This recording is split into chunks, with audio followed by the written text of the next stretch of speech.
Hello, my name is Alice. I've been a host with my family for around 10 years, a woofer on and off for the last 5 years, and also a trustee for WWOOF for the last few years. I'm going to take you through what I take with me when I go woofing and also what I don't take with me, and a basic guide to being a good woofer. What I take with me and what I don't.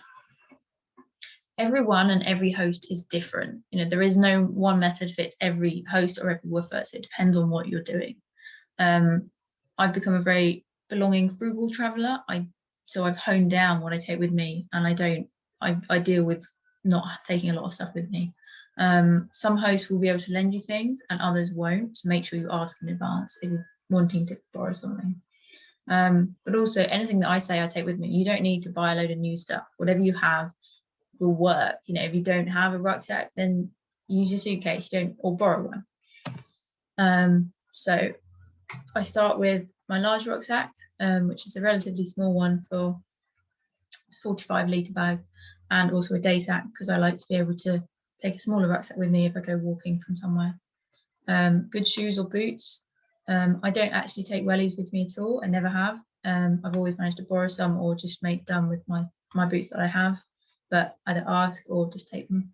And I always take some form of sort of smaller indoor shower shoes just in case I want them, and they don't take up a lot of room, so I just take a pair of flip-flops, and they can also be used outside if that's what is relevant for that place. I advise that you do not take a wheelie suitcase because the little wheels are not good on sort of muddy tracks, and anything posh handbag, anything like that you care about, I wouldn't take it. White trainers, they're just going to get muddy, so it's up to you. Heels or fancy shoes, they're really not practical when you're out in the countryside, so I wouldn't take them unless you want, if you're going for a long time and you want to take some slightly nicer clothes, there's nothing wrong with that, but don't expect to be wearing them all the time. Work clothes. Now, to start, I just want to say, always ask if you want to take pets with you. My cat decided to get in on this picture when I first was taking pictures of what I take with me. But yeah, so the basics. Don't take things that you mind about a lot and you don't want them to be dirty, stained. Stuff that's practical. You don't want to take up your weight of your pack with stuff that you're not going to want to wear. Layers I take with me when I'm going for an unknown period of time, or if I'm going between spring and summer. Just so that you've got a lot of choice with what you take with you. And multi-purpose clothing because it takes up a lot less room. So I might take a pair of leggings that is my under trousers, my warm trousers, and also my pajamas, for instance, or something like that. So work clothes are yeses. Practical shorts and trousers, I take both, slightly dependent on the season, but I've got a nice pair of work trousers now, but before I had those, I just took an old pair of jeans, bearing in mind that jeans can get quite wet and then they stay wet, so it's up to you. And if you have got pairs of waterproofs to go over the top, then that might be better, but it's up to you. Well-worn t-shirts, so I don't take my favourite t-shirt with me. I just take ones that I don't mind getting muddy, or I've got some holes in from brambles or something like that. Jacket and jumper, I take the two in the bottom corner. They're slightly different sizes, so they fit, it's layers, so they fit on top of each other if necessary. And also the red one I use as my sort of clean jumper, so I can wear a cleaner jumper in the house, and if I'm doing a muddy job, then I can wear it outside, or if it's cold outside, I can wear both, and the outside one stays muddy, the inside one stays clean, in theory. Enough socks. Socks is something that I found that you really want to make sure you've always got some clean socks, or dry socks is more the thing. Sun hat or a warm hat, depending on the season, or both, is really good. Work clothes, no. Don't take sort of impractical materials that are just going to get ruined or ripped, or sequins are just going to come off. It's not relevant, not really necessary. Favorite t-shirt, jewelry, it's not a good idea. Sometimes that's about health and safety. Certain hosts with certain machinery or tools, it's not safe to wear earrings, it's not safe to have a necklace or a scarf, so it just, but also something don't wear it if you're going to worry about it getting muddy, worry about it getting lost or broken. I've had woofers turn up in suit jackets, and you're not going to wear it while you're working, and unless you have another reason for it, you don't need it. And I wouldn't stick with a usable, practical coat. And just be a little bit aware of potentially offensive slogans or imagery that could offend someone else in their house. Other clothes, basics, sort of time off clothing. I generally take either warm jogging bottoms or sort of thin meditation trousers, depending on what the season is. A clean jumper, so as I said, I take the red one and the black one. Favorite t-shirt if you want it, you know, or you might want to wear it as your pajamas. That's the multifunctional bit. Comfortable summer dress, you know, there's nothing wrong with taking some slightly nicer clothes for your time off. You know, you do have time off. Enough underwear and socks to last you for at least a week. Be prepared to hand wash. So some hosts have washing machines that you can use. Some hosts don't have a washing machine, or some hosts might have a washing machine that they're careful about the water usage or the electricity usage. So you may be hand washing anyway. So if that's something that's important to you, make sure you ask first before you go. Think seasonably about what you're taking. So if you're just going for 2 weeks in the middle of summer, you probably don't need a woolly hat, woolly gloves, scarf, thick trousers, thermals, but you might want a nice dress or a thin scarf or a skirt, you know, so just think about it. Wash bag, basics, eco-friendly items where possible. Some hosts are worried more about this because they don't want certain kinds of chemicals going into septic tanks, or they might harvest their grey water to go on the fields or anything like that. So try to find eco-friendly items if you don't already have them, but also, you know, ask if it's necessary. Minimal makeup and beauty products. No one minds what you look like when you go woofing, not in a nasty way, but just in a, you know, you are who you are, and it's a very open, honest kind of place. So it's up to you if you want to wear it, but it will probably come off. That's up to you. Essential medications, make sure you take whatever medications you might need with you. We've had woofers turn up and then they've not had a medication that they sort of should have, or they sometimes need, and then you have to work out trying to get them a doctor's appointment in a different country, and it can be quite tricky. But also really make sure you've got any allergy medication, and if you have an allergy, make sure you tell your host, particularly about EpiPens and things like that. Also, one thing that I found that I needed when I was more out and about was some hay fever medication. So that's up to you as to whether you think you need it. And I always take reusable sanitary products because you're not then paying for them all the time. You don't have to find them, but also, you know, so much better for the environment. Waterproof bag, toothbrush and paste, bamboo toothbrush, hairbrush and stuff, flannel. Sometimes I use a flannel, and that is my only towel that I take with me.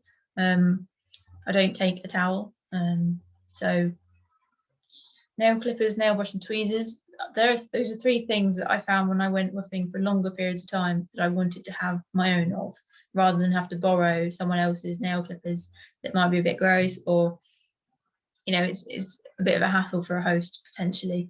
Eco-friendly deodorant, bite creams, allergy medication, essential medications, eco shampoo and soap.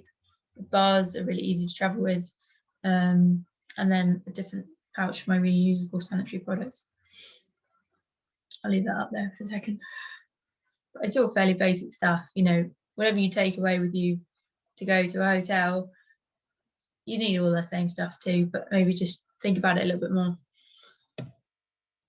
Extra useful items. So a smartphone is not essential, but it is useful for maps and alarm clocks and whatever else. Notebook and pen, useful to write down about how you did something, or recipes, how to get to A to B, whatever.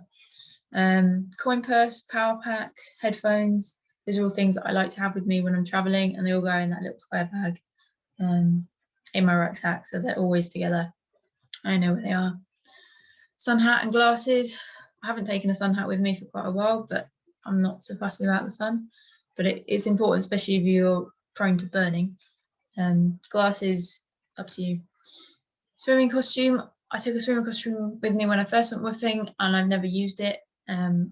If I ever find myself needing to swim, wanting to swim, then just wear underwear or something like that, or you just make do with what you have. Hair / beard trimmer. When I was cutting my own hair, I used to take that with me, and so I could have a haircut whenever I wanted to. There are, most of the woof places I've been, someone has already got one, so you could borrow one if you need one, but it's up to you again if you want to take your own or use someone else's, provided they have one. Other things, a torch is one of my number one things. Wherever you are, for whatever reason, a torch is always useful. Thermos / water bottle, especially if you're going somewhere in the winter, it's nice to be able to make your own cup of tea in the morning and take it out with you, because you don't know when you might come back in for a break, or just different circumstances. Different hosts will be able to provide that and others won't. Water bottle, just so you're not buying plastic ones. Chocolate, coffee, travel snacks, those are things that I like to take with me as sort of my own personal things, because not every host will buy coffee or chocolate, and you might have your own thing that you particularly want to make sure you always have. Entertainment for time off or evenings. Not every host will be able to entertain you every evening, or at the weekends. Some hosts will take you to whatever they're doing at the weekend. If they're going to visit family or going for a walk in the woods or something like that. But others will want family time to themselves, or have other things that they're doing, or they just don't really stop working. So I take some art materials with me. I don't take a book because it's too heavy and too much space, but a Kindle, if you've got one, or tablet, is occasionally useful to have some form of computer, especially if you're staying somewhere for longer term and want to be able to do other things. Coach card, rail card. If you fit into the age group category, 16 to 25, then they are really worth it, especially if you're going to travel around a lot. They are sometimes, some of them are a little bit of an investment to start with, but you save your money pretty much straight away. And you can also get older people's rail cards, and you can also get 2 people traveling together rail cards.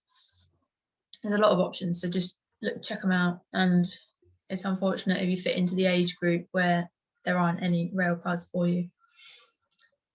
Towel, I personally do not take one. I've never taken one. You can get travel towels if you want one. Most hosts will be able to lend you one, and if not, I just use a scarf or flannel or anything like that. T-shirt, anything you could use as a towel. Afterthoughts.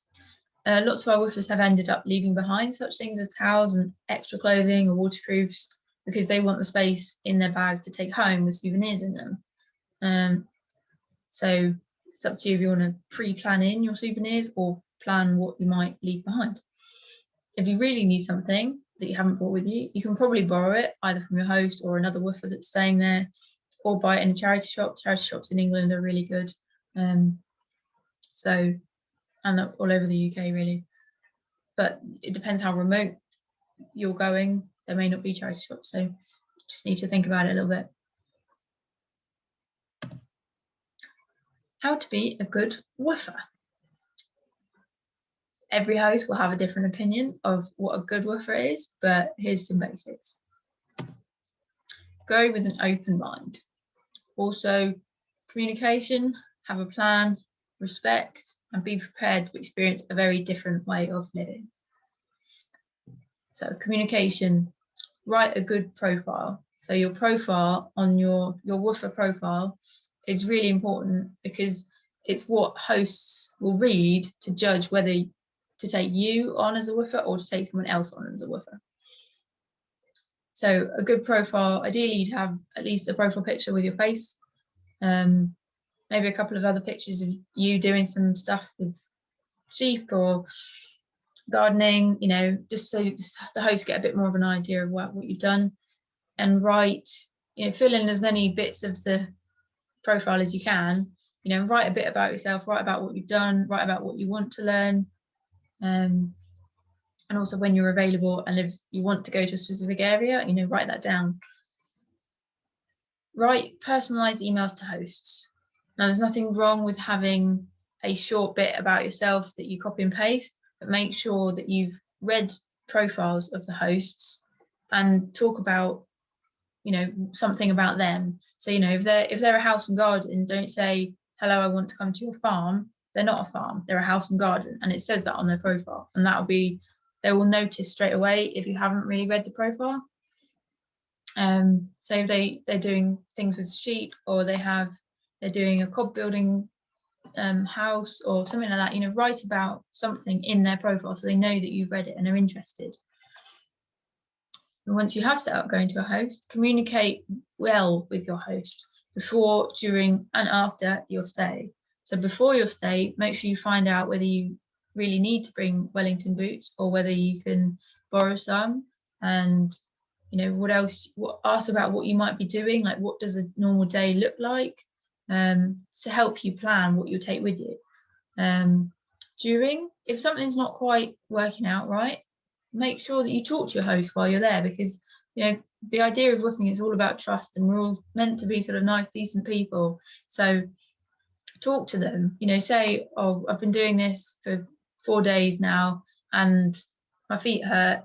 Is there a slightly different job I can do? Or, you know, my bed's not quite comfortable, or I'm not warm enough, you know, and your host should be doing that too. Your host should be checking in to make sure that you're doing okay with the work and with where you're staying and the food and all that kind of thing. But just, you know, make sure you communicate if there's any issue, but also positives, you know, tell them, oh, it's really nice, this is really great. And after your stay, it's really nice to know that a woofer has either got to the next place that they were planning to go, to make sure they're safe, because you know, you build up a rapport with the woofers, and as a host, to sort of let that person go again and then you never hear from them again, sometimes it's a little bit sad, especially if you've, but you know, it's up to you. But it's nice at least to let them know that you've got to your safe place, wherever your next place is. Ask questions while you're there and before you go, because that's how you're going to learn. You know, the host is there to teach you about stuff. So if there's something you're more interested in, you know, ask them about it, and they, you know, they should be quite happy to answer it, and they would enjoy answering it. Be honest about what you want. So say that you want to be able to learn to do something specific, and you know, you've gone to that host to learn that thing. Make sure you say that. For example, have a plan. It doesn't have to be a super structured plan, but just a basic plan. Do you want to learn about straw bale building, working with animals, growing organic food? You know, find a host that fits into what you want to learn. It sounds quite simple, really, but not every host will be growing food. Not every host will have animals. Not every host will have big projects going on. So if you want something specific, and it could be anything, then make sure you find a host that does that. And also in your email to them, make sure you say that that's what you want to do, because it may be that they were doing straw bale building, but they haven't updated their profile entirely and they're not doing it anymore, or they've finished it or something like that. So make sure that they know that that's what you're going there for and that that's what you're going to do, but without being too specific, because you know, that's the open mind bit. What timescale can you commit to? So are you just talking about going somewhere for a week or 2 weeks, or are you planning a bigger, you know, 6-month tour of something, you know? And think about how you want to spend that time. You know, do you want to go to a different place every 2 weeks, or do you want to go somewhere for 3 months or 6 months? You know, there are places that will take you for different amounts of time. So just, you know, think about that, and also what you can afford. What is your traveling budget? So you might choose to take trains all over the country, back and forth and zigzag, which isn't great for the environment, but you know, that's up to you. But that will be much more expensive than taking buses between places or staying in roughly one area. And you know, you can hitchhike. There are all sorts of different sort of safety things to think about if you're doing that, but it, you know, it is possible. Your plans can change, and that's okay. So you might say that you're going to one host and then you stay at one host and you want to stay there a bit longer, and then if you do change your mind, or you decide for some reason that you don't feel comfortable about the next host, then make sure you tell them. You know, that host will have prepared things for you. They might have bought food for you. They might have jobs in mind for you. So make sure that if you change your plan, you do need to tell them, and with enough warning as possible, with as much warning as possible, to keep it fair on them. And ideally don't, ideally, say, well, you go there and do that for a week, and you can always go back to another place that you liked in the first place if it's a bit short notice. Just, make sure you communicate if your plans change. Respect. Your host may have different political or religious views to you, and part of woofing is about experiencing other people's cultures and views, and just immersing yourself in someone else's way of life. So just be open to it, but it doesn't mean you have to change your views, but just be respectful, and that goes both ways, of course. Your host may have a sort of dirtier living space to what you're used to. So some hosts are, shoes on, muddy all over the kitchen. There's no sort of, maybe upstairs there's no shoes and downstairs is mud everywhere. And and then there are some that are sort of shoes off at the door. We try and keep our house clean and the farm is dirty. Some places will have sort of biosecurity issues as well with animals, but just be aware that you might be going somewhere that's not quite what you're used to, and it will be different. And that's why I take different kinds of shoes with me, depending, because I don't know what I'm going to go into. Respect your host's belongings and surroundings. So they are trusting you in their home. So it's, you need to just be a big, good guest in that way. Look after the space that you're given, if that's sort of keeping your space tidy, and being careful of tools that they lend you and any clothes, don't lose things, and just be conscious that that person has let you into their house and letting you use their belongings, and just be careful about it. But also help out with cooking and cleaning. So some hosts specifically say that they want you to, or that you need to, or you might be part of a rota for cooking and cleaning. The sort of domestic side of living, that's not really part of your woofing. That's just part of being a good guest and staying in someone else's house. So be prepared that you will probably be asked to do that, or maybe you should offer. And sometimes cooking for someone, or sharing cooking, is a really great way to have big conversations and really learn about someone else. So take part.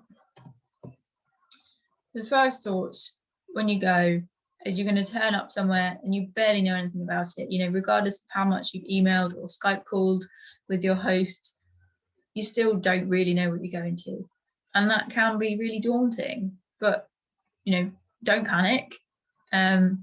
It's a revelationary experience that you just sort of immerse yourself in someone else's life. But it has to be said that you should trust your instincts, and if you don't feel safe, or something happens that means that you have to leave, or there's any sort of problem that is not just you being sort of scared of staying somewhere, then please do report it to WWOOF UK. There is a formal complaints procedure, but also you can just email the info@WWOOF email address and say, I'm not sure that this place is great, or there's something wrong with this, or and just open a conversation with us, and we will respond to it. Right now with COVID times, lots of staff are furloughed, so it might take a little bit longer, but just make sure you say something, but also positively. You can say this host was a really great host, and use the review function on the WWOOFer profile to say you had a really good host. And that's also something that I use to choose my hosts, is I choose hosts that have good reviews. So it's worth and nice to leave a nice review for a host if you've had a positive experience. Question time. So if this was a live webinar, then we would let you ask all your different questions, but I didn't, so goodbye.